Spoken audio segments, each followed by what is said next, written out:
Dumdum airport থেকে আমি এসে পৌঁছলাম ছত্তিশগড়ের রায়পুরে। কিন্তু রায়পুর আমার গন্তব্য ছিল না। পথে ব্রেকফাস্ট সেরে আমি মাইলস টু গোর সঙ্গে রওনা দিলাম মধ্যপ্রদেশ।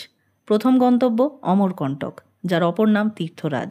এখানে মূল আকর্ষণ নর্মদা দেবীর মন্দির, যা নর্মদা নদীর উৎসস্থল, এবং একই সঙ্গে এটি ৫১টি শক্তিপীঠের একটি পীঠ।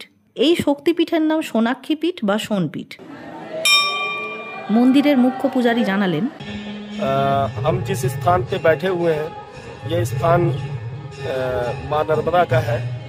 आदि गुरु भगवान शंकराचार्य जी ने माँ की मूर्ति को हजारों वर्ष पहले इस स्थान पे विराजित किया था, प्रतिष्ठित किया था। ये शक्तिपीठ है, ये 29वां शक्तिपीठ है और यहाँ के जो भैरव हैं वो भद्रसेन है। মানুষের বিশ্বাস, ভরসা, আকুতি আর আবেগ মিশে যায় এই মন্দির প্রাঙ্গণে। নানা ভাষা, নানা পরিধানের দেখা মেলে। মন্দিরকে কেন্দ্র করেই গড়ে ওঠে মানুষের রুটি রুজি। হাসি কান্নায়, হীরা পান্নায় কাটে জীবন। দেখা হচ্ছে পরের ব্লগে।